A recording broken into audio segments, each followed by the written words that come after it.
Hello viewers, नमस्कार। मैं अजय आप सभी व्यूअर्स का अपने YouTube चैनल टेक भारत में बहुत बहुत स्वागत करता हूं। जैसा कि आप सब जानते हैं कि 18 फरवरी भारतीय समय अनुसार 2:25 पर USA के नासा ने एक ऐतिहासिक काम करते हुए अपने परसिवरेंस रोवर को मार्स पे लैंड कराया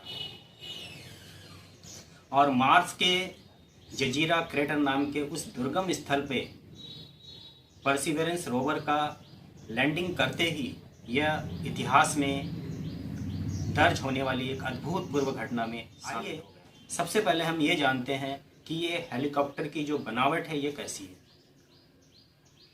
हेलीकॉप्टर में कार्बन ब्लेड्स का इस्तेमाल किया गया है। इसमें जो ब्लेड्स का इस्तेमाल किया गया है वो कार्बन ब्लेड्स हैं। क्योंकि आप जानते हैं कि कार्बन ब्लेड्स जो है मजबूती में बहुत ज़्यादा मजबूत होता है और वेट इन लाइट होता है, लाइट इन वेट है, वो बहुत ही कम हल्का फुल्का होता है और काफ़ी मजबूत होता है। और दूसरी बात आती है इसकी वेट की, तो इसकी वेट जो है, टोटल वेट जो है वह 1.84 kg है, अप्रोक्सीमेट आप 2 kg का जो भी वायुमंडल है उस वायुमंडल की तुलना में मार्स की वायुमंडल 99% थिनर है, यानी वहाँ वो उतना हल्का है। तो आप अनुमान लगाइए कि जिस प्लेन को, जिस एयरक्राफ्ट को हम अर्थ पे उड़ाते हैं उसी कंडीशन में उस एयरक्राफ्ट को वहाँ उड़ाया जाना क्या संभव है। अब उन्होंने क्या किया है, इसी चीज़ को देखते हुए, इसी चीज़ को ध्यान में रखते हुए कि वहाँ की जो एटमॉस्फेरिक एयर प्रेशर है वो काफ़ी लो है, उन्होंने बीच में उस ब्लेड्स को उन्होंने बहुत ही बैलेंस तरीके से सेट कर रखा है। और ये दोनों ही रोटर जो है एंटी स्पिन डायरेक्शन में स्पिन करते हैं। ये जब दोनों स्पिन करते हैं यानी घूमते हैं तो इनके घूमने की जो गति है दोनों एक दूसरे के साथ ही साथ। अब प्रश्न उठता है कि क्या ये जो हेलीकॉप्टर है, ये हेलीकॉप्टर लंबी दूरी तक उड़ान कर पाएगा? जी नहीं, ये संभव नहीं है, क्योंकि ये एक ट्रायल बेस पे भेजी गई हेलीकॉप्टर है और इस ट्रायल बेस में भेजी गई हेलीकॉप्टर का उड़ान की जो दूरी रखी है इन्होंने लगभग 6 फीट तक रखा है। और अभी ये परसिवरेंस रोवर जो है, परसिवरेंस रोवर्स के शेल्टर के तहत रखा हुआ है। ये देखना बहुत ही आश्चर्यजनक घटना होगी कि जब ये अपने मेन रोवर से अलग होकर अपना अलग अस्तित्व बनाकर काम करेगा। अब हम प्रश्न उठता है कि ये काम कैसे करेगा, इसे चार्जिंग सिस्टम कहाँ से मिलेगी, इसे एनर्जी कहाँ से मिलेगी। तो इन्होंने क्या किया है, इसके ऊपर एक सोलार सिस्टम बना रखा है। उस सोलार सिस्टम के तहत जब इस पे सन के रेज पड़ेंगे तो इसमें इन्होंने कई बैटरीज भी लगा रखी हैं, इसके चलने के लिए बैटरीज लगा रखी हैं और वो बैटरीज जो हैं वो निकल कैडमियम की बैटरी है। जब ये सोलार सिस्टम इससे चार्ज होंगी तो सोलार सिस्टम से इसका सोलर प्लेटफॉर्म जो है, जब वो सोलर प्लेटफॉर्म चार्ज होगा तो वो एनर्जी को इलेक्ट्रिकल एनर्जी में कन्वर्ट करेगा और उस इलेक्ट्रिकल एनर्जी से जो वो निकल कैडमियम की बैटरी है वो निकल कैडमियम की बैटरी चार्ज होगी। तो इस तरीके से उसकी जो चार्जिंग सिस्टम है वो बनाई गई है। अब इसमें उन्होंने एक बहुत ही दिलचस्प चीज़ इसमें लगा रखा है, वो है इसमें 2 हाई रेजोलेंस की कैमरा लगा रखे हैं जो लाइट इन वेट है। अब इस 2 कैमरा को लगाने का उनका मुख्य उद्देश्य है कि उन जगहों पे जहाँ पे उनका परसिवरेंस रोवर्स उड़कर ना जा पाए, जहाँ पे वो परसिवरेंस रोवर्स ना जा पाए, उन जगहों पर ये हेलीकॉप्टर जब उड़कर जाएगा तो उन जगहों की जो बहुत ही इम्पॉर्टेंट तस्वीरें होंगी, बहुत ही खोजी तस्वीर होंगी, उन सर्चिंग तस्वीरों को वो ले पाएगा। और प्रश्न उठता है कि जब ये परसिवरेंस रोवर से अलग हो जाएगा तो इसे कमांड कौन देगा।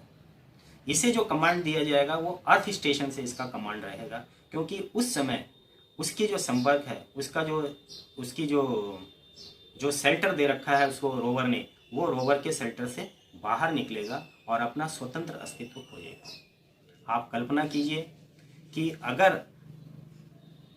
अगर वो हेलीकॉप्टर उस वायुमंडल में उड़ान भरने में सफल हो जाता है, हालांकि वो ट्रायल बेस पे है। जब नासा के वैज्ञानिकों ने और वहाँ के जो बहुत बड़े एयरक्राफ्ट के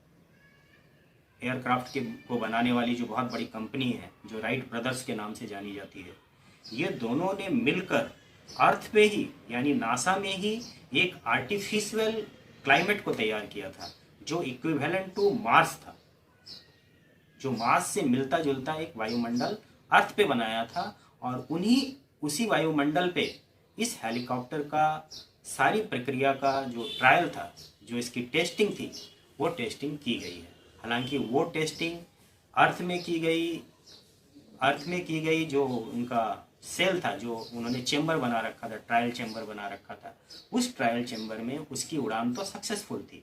पर यह देखना बहुत दिलचस्प होगा कि क्या ये हेलीकॉप्टर मार्स के जो वायुमंडलीय वातावरण है, जो वायुमंडलीय कंडीशंस है, उस कंडीशंस की जो रियल कंडीशन है, ये कंडीशन तो आर्टिफिशियल थी, पर जब वो मार्स पे लैंड किया है तो मार्स पे लैंड करने के बाद जो वहाँ पे जो मिलने वाली कंडीशंस है, वो कंडीशंस बिल्कुल रियल होंगी। और ये देखना बहुत दिलचस्प होगा कि क्या इस रियल कंडीशन में वो हेलीकॉप्टर सर्वाइव कर पाता है। जैसा कि हम जानते हैं कि जो मंगल ग्रह है, जो अपना मार्स है, उस मार्स में रात के समय वहाँ की टेम्परेचर की जो है वो काफ़ी नीचे गिर जाती है। वो अप्रोक्सीमेट -130 डिग्री तक चली जाती है। आप कल्पना कीजिए कि जहाँ का टेम्परेचर -130 डिग्री तक चला जाएगा, वहाँ पे ऐसे इक्विपमेंट्स का सर्वाइव करना क्या पॉसिबल है। यदि ये हेलीकॉप्टर वहाँ पे सर्वाइव कर सकता है या कर जाता है, तो आप मान के चलो कि आने वाले भविष्य में मनुष्य का या मानव जाति का मंगल ग्रह में भेजा जाना संभव हो सकता है। रोबोटिक और ह्यूमन के बीच का जो एक रिलेशन है, वो रिलेशन डेवलप हो जाएगा और आने वाले समय में जो भी मिशन होंगी, वो सारी मिशन बिल्कुल 100% सक्सेसफुल हो जाएंगी। आइए इस हेलीकॉप्टर के बारे में आपको मैं एक बहुत ही रोचक जानकारी देता हूँ। आप जानते हैं कि इस हेलीकॉप्टर का जो उन्होंने वैज्ञानिक नाम दिया है वो क्या है? वो है इंजेन्यूटी। आप सोचते होंगे कि इस इंजेन्यूटी नाम को देने की आवश्यकता क्यों पड़ी। वहाँ पे स्कूली बच्चों में एक प्रतियोगिता प्रारंभ की गई थी। 28,000 स्कूली बच्चों ने जिसमें भाग लिया था। इन 28,000 स्कूली बच्चों ने, उसका कंपटीशन का नाम था नेम द रोवर, यानी रोवर का नामकरण। तो उस नामकरण के लिए 28,000 बच्चों ने अलग अलग नाम सुझाए थे और उसमें से भारतीय मूल की वनीजा रूपानी, जो 17 ईयर्स ओल्ड है, उन्होंने ही ये नाम सुझाया था इंजेन्यूटी। इंजेन्यूटी का अर्थ होता है the inventions which helps the human lifes. एक ऐसी आविष्कार जो मानव जाति के कल्याणकारी हो, जो मानव जाति के कल्याण में इस्तेमाल हो। तो अब आप समझ गए होंगे कि इंजेन्यूटी का शाब्दिक अर्थ क्या है, या इंजेन्यूटी ही इसका नामकरण क्यों हुआ और कैसे। क्या भविष्य में हम मार्स पे हेलीकॉप्टर को भेज सकते हैं, उड़ा सकते हैं, या ड्रोन को भेज सकते हैं? ये सारी चीज़ें इसकी सफलता पे ही डिपेंड करता है। और यदि ये सफल हो गया, इसका प्रयोग सफल हो गया, तो आने वाले समय में निसंदेह मार्स पे मनुष्य को भेजा जा सकेगा, ताकि वहाँ की जो वायुमंडलीय कंडीशन है, उस कंडीशन को रीड किया जाए। बहुत ही दिलचस्प यंत्र उसमें लगा रखा है, और वो दिलचस्प यंत्र है वहाँ के वायुमंडल में का जो भी उपलब्ध गैसेस है, उस उपलब्ध गैसेस को, हालांकि वहाँ कार्बन डाइऑक्साइड की मात्रा ज़्यादा है, तो उस उपलब्ध गैसेस को ऑक्सीजन में कन्वर्ट करने वाला एक कन्वर्टर लगा रखा है उन्होंने। एक ऐसा यंत्र लगा रखा है जो वहाँ पे ऑक्सीजन को सेल्फ डेवलप करेगा, यानी ऑक्सीजन को बनाएगा। यदि ये भी संभव हुआ तो निश्चित तौर पर दुनिया में एक साइंस और टेक्नोलॉजी की एक अद्भुत करिश्मा मानी जाएगी और एक अद्भुत आश्चर्यजनक घटना होगी और भविष्य में साइंस और उन्नत हो पाएगा। तो दोस्तों, इन्हीं जानकारी के साथ मैं उम्मीद करता हूँ कि आप सबों को मेरी ये दी हुई जानकारी पसंद आई होगी। यदि आपको मेरी दी हुई ये जानकारी पसंद आई तो आप मेरे वीडियो को लाइक करें और मेरे चैनल टेक भारत को सब्सक्राइब करें। मिलते हैं फिर अगले वीडियो में कुछ नई जानकारी के साथ। तब तक के लिए नमस्कार, जय हिंद, जय भारत।